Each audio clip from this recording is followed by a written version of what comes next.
ಓಂ ಜ್ಞಾನಾನಂದಮಯಂ ದೇವಂ ನಿರ್ಮಲಂ ಸ್ಫಟಿಕಾಕೃತಿಂ ಆಧಾರಂ ಸರ್ವವಿದ್ಯಾನಾಂ ಹಯಗ್ರೀವಮುಪಾಸ್ಮಹೇ.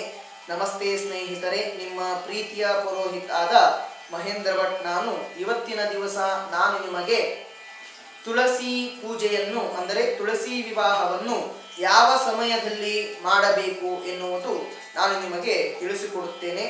ಸ್ನೇಹಿತರೆ, ನಾವು ತುಳಸಿ ವಿವಾಹ ತುಳಸಿ ಪೂಜೆಯನ್ನು ಮಾಡಬೇಕಾದರೆ ನಾವು ಬೆಳಿಗ್ಗೆ ನಾವು ಭಗವಂತನಿಗೆ ಅಂದರೆ ಶ್ರೀ ವಿಷ್ಣುವಿಗೆ ನಾವು ಪೂಜೆಯನ್ನು ಮಾಡಬೇಕು. ಹಾಗೆಯೇ ತುಳಸಿ ಪೂಜೆಯನ್ನು ಯಾವ ಸಮಯದಲ್ಲಿ ಮಾಡಬೇಕೆಂದರೆ ನಿಶಿಸ್ವಾಪೋ ದಿವೋತ್ಥಾನಂ ಸಂಧ್ಯಾಯಾಂ ಪರಿವರ್ತನಂ ಅನ್ಯತ್ರ ಪಾದಯೋಗೇಪಿ ದ್ವಾದಶ್ಯಾಮೇವ ಕಾರಯೇತ್.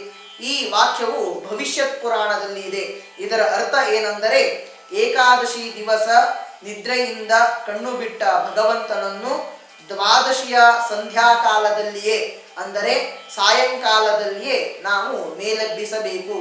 ದ್ವಾದಶ್ಯಾಂ ಸಂಧಿ ಸಮಯೇ ನಕ್ಷತ್ರಾಣಾಂ ಅಸಂಭವೇ.